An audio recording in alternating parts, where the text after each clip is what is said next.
Everyone wants to be the best in football. But very few people understand what the best actually means.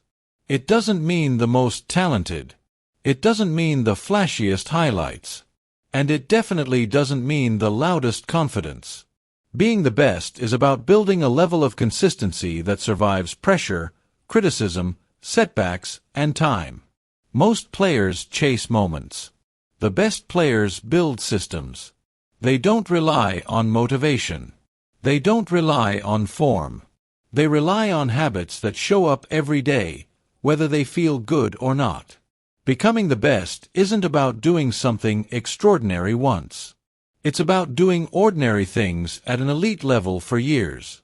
In this video, I'm breaking down what it truly takes to become the best in football. Mentally, tactically, physically, and professionally. Not what sounds good online. Not what sells motivation. But what actually separates players who peak early from players who dominate consistently. If you apply this correctly, your game won't just improve. It will stabilize, sharpen, and rise above the chaos that breaks most footballers. To become the best in football, I had to completely redefine what the best actually means. Most players grow up believing the best player is the most talented, the most technical, or the one with the best highlights. That belief creates fragile footballers. Because talent fluctuates, form drops, and attention shifts. If my identity is built on being impressive, I will collapse the moment I'm ordinary. The best players are not defined by moments. They are defined by reliability. Coaches trust them because they make correct decisions repeatedly. Teammates trust them because they don't disappear when pressure rises. Being the best is not about what I can do once. It's about what I can do every week, in different systems, against different opponents, under different conditions.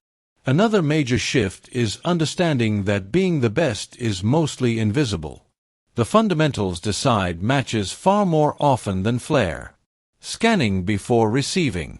Body positioning. Timing of movement. Decision speed. These things rarely trend online, but they win games consistently. Players who chase attention often neglect these basics. Players who want to be the best obsess over them. To reach that level, responsibility becomes non-negotiable. The best players don't outsource blame. They don't hide behind excuses like tactics, teammates, or referees. Even when those factors matter, the question remains the same: what could I have done better within my role? That mindset accelerates growth faster than any training program. Ego is the biggest enemy here. Ego wants validation. Ego wants to be seen. Ego wants shortcuts. But ego also makes players emotional, impatient, and inconsistent. The best players learn to quiet ego. They don't need to prove superiority every touch. They trust that correct decisions accumulate into dominance over time. Another misunderstanding is believing the best players are always confident. They're not. Confidence rises and falls for everyone. What separates the best is that their standards don't change with confidence. When form dips, they don't abandon structure. They simplify. They return to fundamentals. That discipline keeps their floor high even when their ceiling temporarily drops. Being the best also requires long-term thinking. Football punishes impatience. Careers are built through seasons, not weeks. Every decision, how I train, how I recover, how I respond to setbacks, either compounds positively or creates debt I'll pay later. The best players understand this and protect their future selves. Comparison is another trap. Constantly measuring myself against others creates anxiety and distraction. The best players compete internally first. They track their own standards, their own growth, their own consistency. External comparison becomes irrelevant when internal standards are high. Finally, being the best means embracing pressure instead of avoiding it.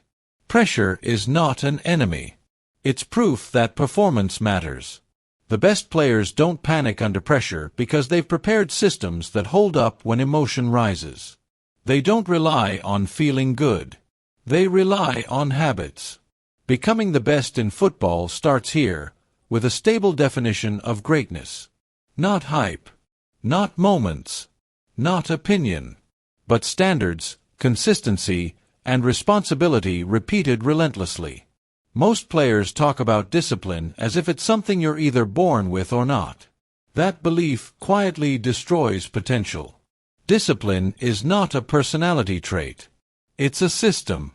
And the best footballers in the world don't rely on motivation or mood. They rely on structure that makes discipline automatic. Early in my development, I used to wait until I felt ready to train hard. Some days I was focused. Other days I wasn't. That inconsistency felt normal, but it was holding me back. The truth is, feelings are unreliable. Discipline only works when it operates independently of emotion. That's why systems matter. A disciplined footballer designs their day so that the correct behavior is the easiest option. Training times are fixed. Recovery routines are non-negotiable. Nutrition isn't based on cravings but on performance needs. When decisions are already made in advance, willpower becomes irrelevant. I don't have to convince myself, I just execute. One of the biggest mistakes players make is trying to be disciplined in everything at once. That always fails. Discipline grows through small, repeatable standards. Wake-up time. Warm-up quality. First touch intensity. Post-training recovery. These are controllables. When I lock in a few critical behaviors and repeat them daily, discipline compounds naturally. Training discipline is not about doing more. It's about doing the right things at the right intensity. Many players confuse exhaustion with progress. The best players train with purpose. Every drill has an objective. Every repetition has intent. If concentration drops, quality drops, and the session loses value. Discipline is maintaining quality even when fatigue appears. Off the pitch, discipline becomes even more important. What I do away from training often matters more than what I do during it. Sleep consistency. Hydration. Stretching. Mental recovery. These don't create highlight clips, but they decide availability. And availability is power. Coaches can't trust players who are constantly managing preventable issues. Discipline also shows in how I handle boredom. Progress in football is repetitive. The same drills. The same corrections. The same feedback. Most players lose focus because improvement doesn't always feel exciting. The disciplined player understands that boredom is part of mastery. Repetition is not punishment, it's refinement. Another overlooked aspect is emotional discipline. Matches create stress, frustration, and adrenaline.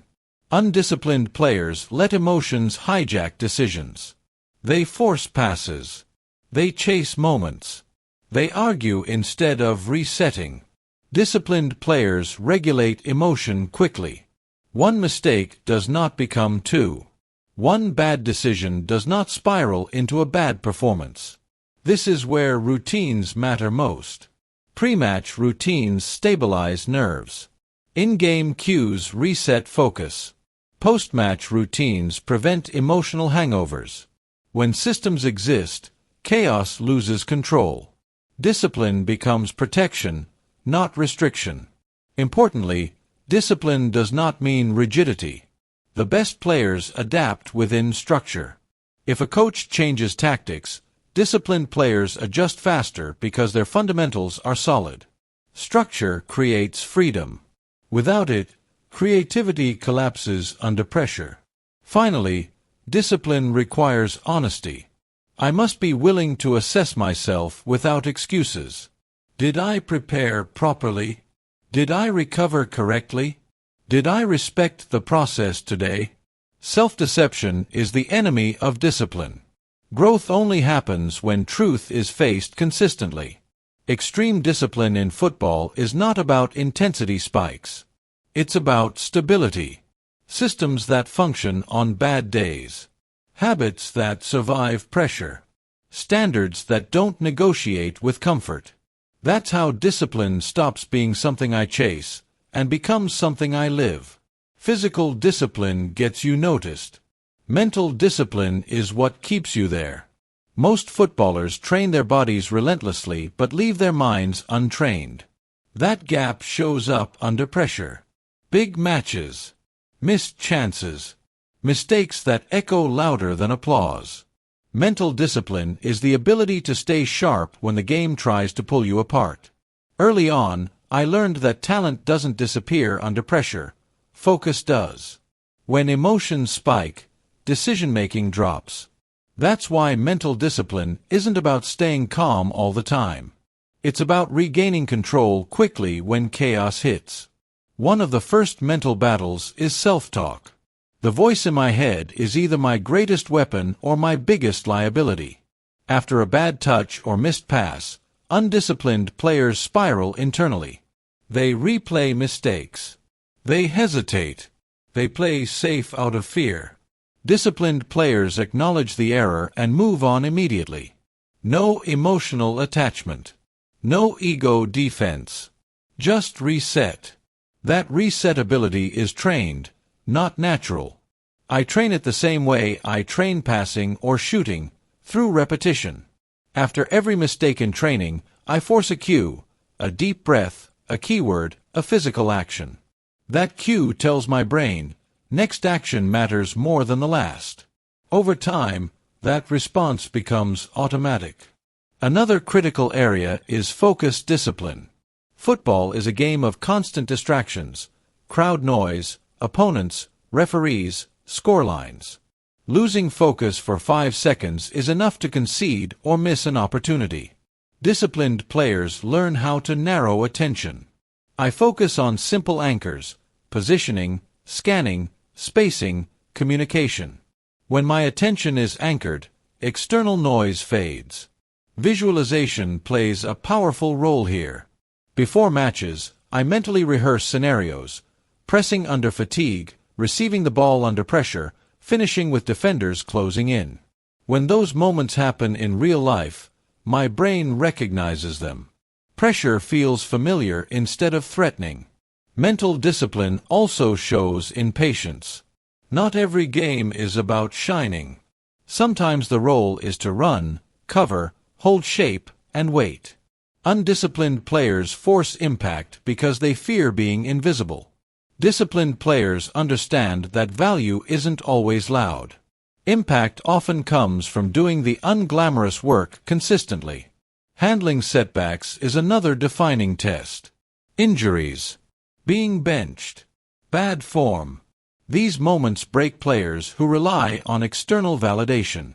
Mental discipline means staying invested even when the spotlight disappears. I keep the same preparation standards whether I start or sit. That consistency earns trust and opportunities. One of the hardest mental skills is delayed gratification. Football progress is slow and uneven. Weeks of work might produce no visible reward. That's where most players quit internally.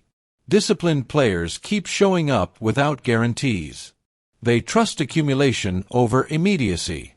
Pressure moments reveal mental discipline the clearest. A penalty. A one-on-one. A last-minute chance. The body wants to rush. The mind wants to escape responsibility. Disciplined players slow the moment down. They breathe. They stick to rehearsed technique. They execute instead of reacting. Importantly, mental discipline doesn't mean emotional suppression. Emotions are fuel. The key is control. I allow intensity, hunger, aggression, but I don't let them drive decisions. Emotion provides energy. Discipline provides direction. Finally, mental discipline requires reflection. After matches, I review without self-punishment. What went well? What didn't? What can I adjust? Honest reflection strengthens resilience. Avoidance weakens it. The difference between good players and great ones is rarely skill alone. It's who remains mentally intact when pressure arrives. When the legs are heavy. When confidence wavers. When the moment demands clarity. That's when mental discipline decides everything. At the highest level, discipline stops being something you do and becomes something you are. This is where most players fall off. They can follow routines. They can train hard for a season. They can lock in when motivation is high. But identity discipline is different. It's what keeps you consistent when nobody is watching, praising, or pushing you. Identity discipline starts with a simple truth. I don't wait to feel like a disciplined footballer. I act like one, every day, without negotiation. My standards don't change based on mood, form, or circumstance. That's the difference between players who fluctuate and players who last. I stopped asking myself, do I feel like training? And started asking, what would a serious footballer do right now? That question removes emotion from the equation. It replaces excuses with responsibility. Elite discipline is boring. It's repetitive. It's predictable. And that's exactly why it works. Same warm-up quality. Same recovery habits. Same attention to detail. Over time, that boredom compounds into dominance. Identity discipline also means protecting your environment. Who you spend time with. What content you consume. How you talk about the game. I avoid spaces that normalize laziness, excuses, or mediocrity. Not because I'm better than anyone, but because discipline is fragile when surrounded by low standards. Your environment will either reinforce who you're trying to become or quietly pull you backward. Another part of identity discipline is accountability without drama. I don't need punishment or praise to stay consistent. I don't overreact to good games or bad ones. Emotional extremes weaken discipline. Neutrality strengthens it. I evaluate, adjust, and continue. The best players aren't emotional prisoners. They're operators. Sacrifice is unavoidable here. Late nights. Short-term pleasures. Comfort. Discipline asks for payment up front, with no promise of reward. That's why so few commit fully. They want guarantees. Football doesn't offer them. I accepted that early. Effort doesn't entitle me to success, it only qualifies me for it. Identity discipline also shows in how you carry yourself. Body language. Communication. Work rate when tired. Teammates notice. Coaches notice. Opportunities follow players who look reliable under stress. Reliability is a form of discipline most players ignore. When things go wrong, and they will, identity discipline keeps you from collapsing. Instead of asking, why me? You ask, what's required now? That mindset turns setbacks into training ground advantages. There's also humility in identity discipline. I never assume I've arrived. The moment you believe discipline is no longer necessary is the moment decline begins. I stay hungry by remembering how replaceable footballers are. Someone is always working. Someone is always improving. Discipline is how I stay ahead of the invisible competition. Over time, something powerful happens. Discipline stops feeling heavy. It stops feeling forced. It becomes and an identity that survives pressure, setbacks, and distractions. Talent gets you noticed. Discipline keeps you dominant. Remember, the best players don't rely on motivation. They rely on routines, on standards, on daily actions repeated with consistency. And most importantly, they become the type of player who never breaks, mentally, physically, or professionally. If this video helped you see football differently, hit that like button, subscribe, and turn on notifications. I release in-depth football insights every week, from tactics to mindset, to help you take your game to the next level. I also want to hear from you. Comment below what discipline habit you're committing to this week. Your answers may inspire future videos and could even appear in the next breakdown. Football doesn't reward excuses. It rewards preparation. It rewards focus. It rewards players who decide to become the best every single day. Make that decision today.